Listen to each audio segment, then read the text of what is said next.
Abu Hamid Muhammad bin Muhammad Al-Ghazali di dalam kitab beliau Bidayatul Hidayah memberikan kita semua nasihat berupa adab-adab, dan terkhusus pada malam hari ini kita melanjutkan daripada pembahasan yang telah lewat yang dinasihatkan Al-Imam Muhammad bin Muhammad Al-Ghazali, yaitu adab-adab pada hari Jumat.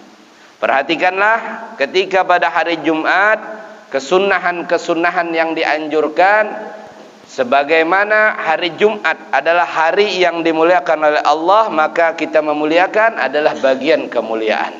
Ini adalah bagian daripada syiar hari rayanya kita setiap minggunya, itu hari Jumat adalah penghulunya.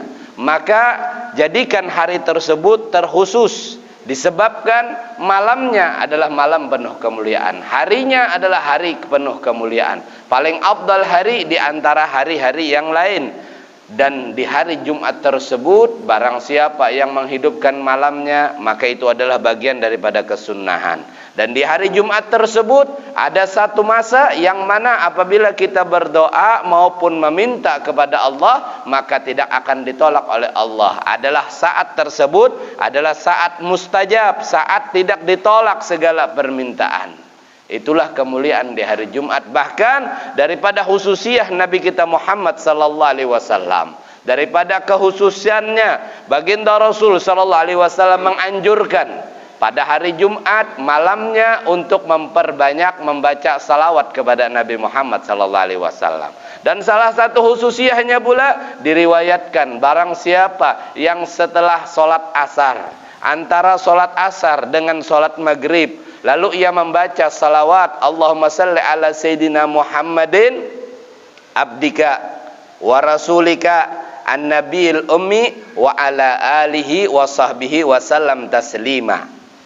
Barang siapa yang membaca sebuah sigat salawat yang mana dibaca di waktu selepas sholat asar sampai sebelum sholat maghrib dengan bunyi salawat Allahumma salli ala Sayyidina Muhammadin abdika wa rasulika an-nabil ummi wa ala alihi wa sahbihi wa sallim taslima, sebanyak 80 kali atau sampai 100 kali.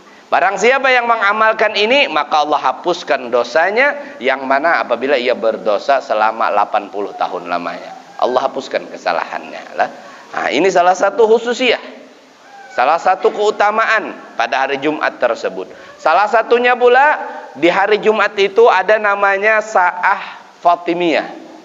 Waktu Sayyidah Fatimah Az-Zahra radhiyallahu anha wa ardah, putri tercinta baginda Rasul sallallahu alaihi wasallam.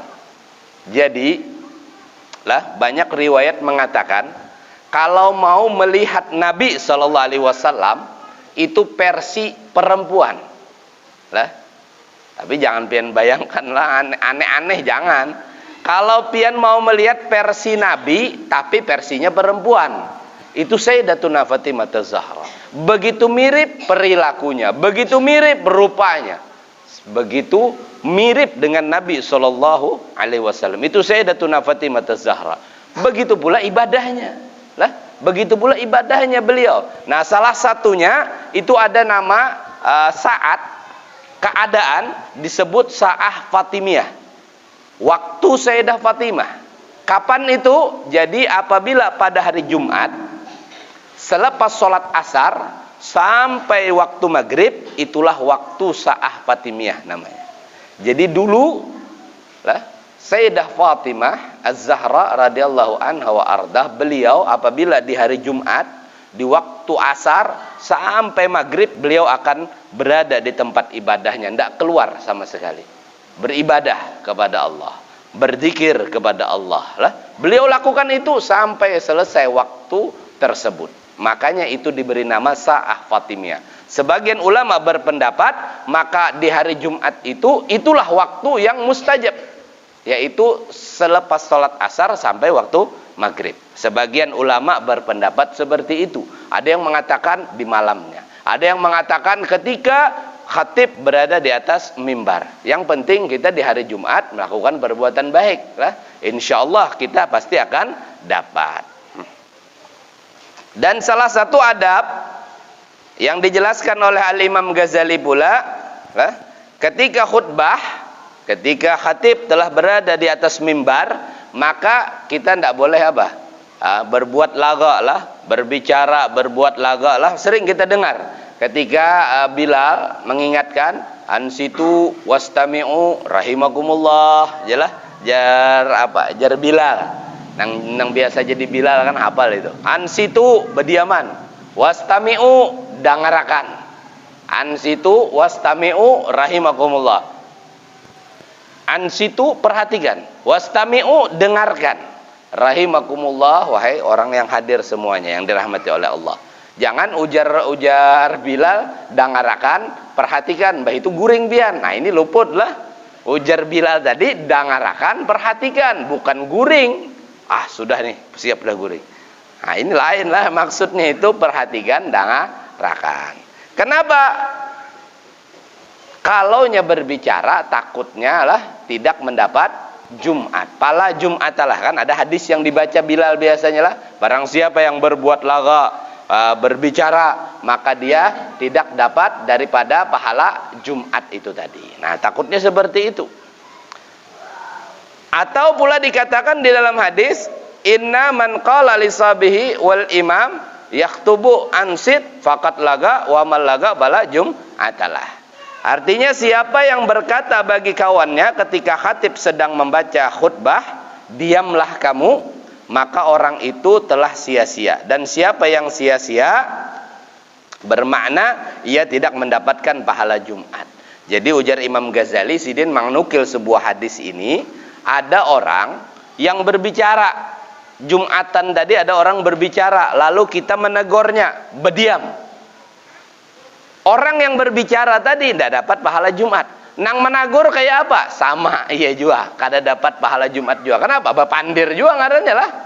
Makanya ini perlu bujur-bujur kita belajar. Ibadah itu kada kau teturutan, merasa sudah bujur, tagur orang nih. Pian salah. Ini padahal Jumatan, berdiaman lah. Atau adalah sembahyang misalkan, sembahyang. Ada imamnya salah. Lah, menagurnya pakai bahasa kita, salah mam. Nah, ini bahaya, batal sholat kita lah. Nah, batal. Nah, jadi contohnya tadi misalkan ada orang berbicara ketika sholat khatib sedang khutbah, lalu ia menegur juga, berdiam. Nah, ini dia sama, tidak dapat pahala Jumat pula. Lalu bagaimana? Maka boleh dengan isyarat. Nah, boleh dengan isyarat yang tidak menunjukkan pembicaraan. Kita dilarang mengatakan diamlah kamu, karena perkataan diamlah kamu itu, kata Imam Ghazali, dikira satu percakapan, satu ucapan juga. Dan sebaiknya jika engkau terpaksa juga, kalau terpaksa juga kita menegur orang lain, maka cukuplah dengan menggunakan isyarat saja, bukan dengan perkataan. Nah, jadi kalau ada isyarat saja. Ini biasanya kenanakan lah yang berpandiran. Ini beban bagi orang tua sebenarnya. Masjid itu bagus dihiasi dengan anak-anak kecil, canda tawanya tidak masalah, bagus. Cuman kalau anak pian ke masjid, orang sumbahyangan inya bergaya, nah ini beban bagi pian. Kenapa? Pian orang tua lah, atau jangan-jangan pian orang tuanya tidak ada di masjid dari anaknya aja yang sampai ke masjid. Orang tuanya mana? Guring di rumah aja. Nah, ini luput damlah. Luput ngarannya. Anaknya aja yang sampai ke masjid, nang abah ngakar karoh di rumah Jumatan. Kada tahu, pantas saja kada tahu nang anak bergaya atau kada, mahaur orang kada. Ini kada tahu, pantas. Mbak ditagur orang sarik, ini wajar aja kan anakan tuh bergaya aja. Nah, ini luput ngarannya. Ditagur orang kuitannya sarik. Kada ada ya kalau mudah-mudahan di wadah kita nih. Ini sebagai orang tua kita wajib mendidik anak kita. Sekiranya mereka tidak mengganggu orang sholat tadi. Kalau inya bergaya di luar sholat, itu namanya kenanakan. Tetapi kalau sudah di dalam sholat, ini tidak pantas lah. Tidak pantas. Jadi harus diberikan teguran. Ini kadang kan malahan Jumatan tadi kenanakan, berbaris di muka pada huluan. Nah, ini luput, ngarannya tidak boleh. Jadi biarkan orang-orang tua yang berbaris dulu. Cuman biasanya orang tuanya terlambat datang, makanya tak ke belakang diparak keandakan sandal. Karena anakannya pada hulu. Nah, ini yang sering terjadi lah. Nah, jadi ini termasuk adab pula. Jadi ada cara menegur, itu ada adabnya. Sekiranya ibadah kita kada tersia-sia juga. Bahkan di dalam sholat lah, kalau ada yang salah, kayak apa cara menegurnya? Dengan ucapan subhanallah. Dengan ucapan subhanallah. Nah, dengan pian niat zikir, bukan niat khitab. Bukan niat khitab, tapi niat zikir saja. Atau niat zikir dan khitab. Menegur lah dari itu. Kalau niat menegur saja, ditakutkan bisa batal. Nah, kalau bebinian kayak apa menegur nang salah? Laki bian salah, kayak apa menegurnya? Kadi ingat tahiyat awal, kayak apa menegurnya? Bertepuk. Nah, kalau salah juga subhanallah, jadi nang bebinian lah. Wah, ini salah. Cara menegurnya ada 5 perbedaan antara laki-laki dan perempuan di dalam sholat. Di antaranya kalau menegur lah perempuan itu dengan tepuk. Nah, kalau laki-laki dengan ucapan subhanallah. Jadi ada beberapa perbedaan. Ketika ruku dan sujud itu perempuan, ketika ruku dan sujud didekatkan perutnya ke paha. Ketika ruku dan sujud tangannya didekatkan kepada 2 lambungnya. Ini kan lambung didekatkan. Kalau laki-laki dijauhkan, perutnya dijauhkan daripada paha. Ini perbedaan-perbedaan. Laki-laki lagi apa? Kalau di waktu sholat jahar, maka dijaharkan. Waktu sholat jahar dijaharkan. Waktu sholat jahar kapan? Maghrib, isya, subuh. Maka makruh hukumnya kalau pian di waktu tersebut malah pian sirkan. Berdiaman aja, karena berdiaman. Kutan kalau pina ketahuan orang salah bacaan. Nah, ini lobot lah. Nah, kalau perempuan disirkan apabila di situ hadir laki-laki ajnabi. Hadir laki-laki ajnabi itu kayak apa? Ajnabi itu pian boleh kawin. Oh, laki pang boleh kawin lah. Ya itu boleh kawin tapi sudah halal ngarannya. Lah yang kada boleh kawin itu maksudnya ada hubungan kekerabatan. Baik itu hubungan darah atau sebab persusuan atau sebab karena pernikahan. Lah, ingatlah semalam itulah ada sebab nasab, hubungan darah, ada sebab persusuan, ada sebab pernikahan. Nah, ini namanya laki-laki yang mahram kita, mahram pian lah. Nah, itu kan kayak itu juga pian, keluar rumah harus ada mahramnya. Nah, keluar rumah dan masuk ada mahramnya. Maksudnya keluar rumah ke mana? Keluar daripada batas wilayah, ada mahramnya, harus. Tidak boleh tidak pakai mahram karena hukumnya haram kalau tanpa ada di bersamai mahram. Nah, batas wilayah mana? Kalau asam-asam batas wilayah pian mana? Perbatasan jorong sana lah, jorong. Nah, kalau sudah perjalanannya itu ada yang mengatakan masafatul gasar, yaitu perjalanan yang terhitung 2 marhalah. Nah, itu tadi hukum-hukum yang diberikan untuk melindungi perempuan sebenarnya, untuk kebaikan perempuan, untuk meninggalkan fitnah. Nah, bukannya Islam itu merendahkan perempuan, tidak, tetapi malah sebaliknya, melindungi perempuan, menjauhkan daripada fitnah, lain sebagainya. Lah, kalau ada bebinian malam-malam, misalkan keluar rumah, lain sebagainya, atau kemana, pasti jadi fitnah. Lah, jadi fitnah. Nah, ini bahaya. Makanya Islam melindungi itu semua. Artinya Islam itu sempurna, bahkan dalam urusan kecil seperti itu menjaga supaya perempuan tadi terjaga kemuliaannya, kehormatannya. Nah, jadi kembali kepada khutbah tadi. Jadi kalau khatib telah berada di atas mimbarnya, maka kita tidak boleh berbicara atau berbuat yang sia-sia. Kemudian sembahyanglah engkau bersama dengan imam seperti kaifiah sembahyang yang telah disebutkan. Nah, ini sembahyang. Jadi ada yang bertanya, kalau misalkan umpat sembahyangnya aja bang kayak apa aja lah? Khutbahnya kada umpat, kada hadir. Apakah dapat Jumatnya? Ya, Jumatnya dapat. Biar tidak wajib mengqada tadi, mengganti sholat zuhur tidak wajib. Datang, tetapi takutnya tidak dapat pahala Jumat. Nang hadir aja, nang hadir lah. Nang hadir, lalu berbuat lagak tadi, nang sia-sia tadi. Atau berbicara tadi. Nah, ini bisa kada dapat pahala Jumatan. Nah, seperti di awal kita jelaskan kan, waktu-waktu sholat itu Jumat kan dibagi beberapa bagian. Ada yang dapat onta lah, ada yang dapat sapi, ada yang dapat kambing, ada yang dapat ayam, ada yang dapat intalo. Tergantung waktu-waktu dia hadir pada sholat Jumat tadi. Kalaunya sudah khatib berada di atas mimbar, rufi'atil aqlam. Apa? Malaikat mengangkat sudah. Pencatatannya diangkat sudah oleh malaikat. Artinya apa? Malaikat kada mencatat lagi mau pian hadir atau kada. Oh ini si fulan hadir Jumatan. Nah, enggak hadir lagi dah. Artinya enggak dapat lagi. Nah, kemudian sembahyanglah engkau bersama dengan imam seperti kaifiah sembahyang yang telah disebutkan. Apabila engkau salam dan selesai dari sembahyangmu, maka sebelum engkau berkata-kata sesuatu, artinya wiridnya sembahyang Jumat ini, hendaklah engkau baca dulu surah Al-Fatihah 7 kali. Biasanya ada seperti inilah. Atau jangan-jangan pian kelawasan imam nih baca 7, 5 aja kan. Nah ini ujar Sidin, ujar Imam Ghazali ini, setelah sholat Jumat bacalah surah Al-Fatihah 7 kali. Lalu surah Al-Ikhlas 7 kali. Lalu surah Al-Falaq 7 kali, lalu surah An-Nas 7 kali. Kenapa? Apa faedahnya? Apa keutamaannya? Kan kita sering mengerjakan inilah, baca Fatihah 7 kali, baca Al-Ikhlas 7 kali, baca Al-Alaq 7 kali, baca An-Nas 7 kali. Apa faedah yang didapatkan bagi mereka yang mengamalkan setelah selepas sholat Jumat?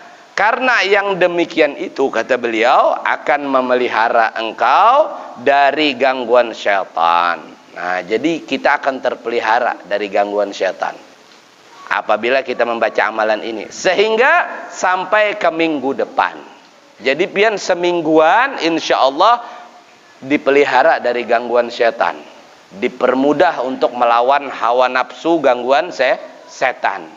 Nah, jadi baca Al-Fatihah 7 kali, Qul huwallah 7 kali, Qul a'udzu birabbil falaq 7 kali, Qul a'udzu birabbin nas 7 kali.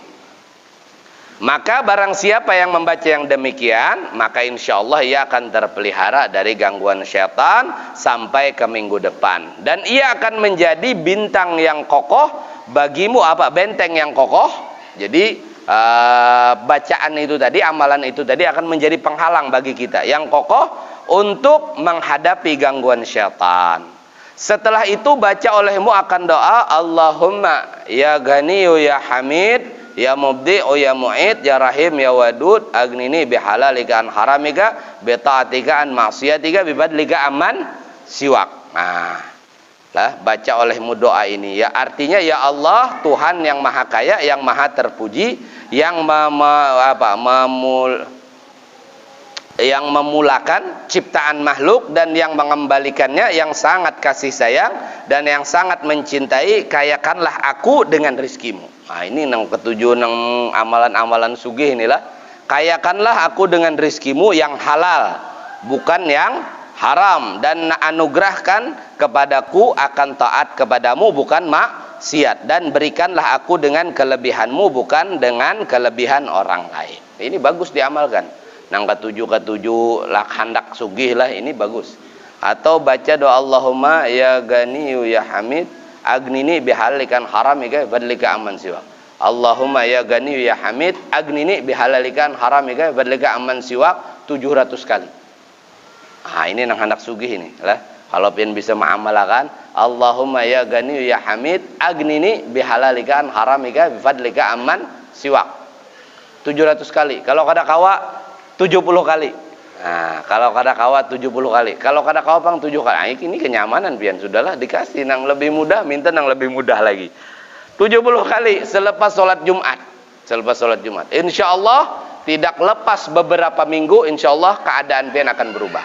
Selama satu catatannya, mengamalkan satu amalan itu ikhlas. Nah, satu. Yang kedua, pian yakin dengan amalan tersebut tanpa ada keraguan. Pian amalkan betul-betul. Yang ketiga, pian hayati betul-betul, minta kepada Allah. Nah, itu syarat-syaratnya.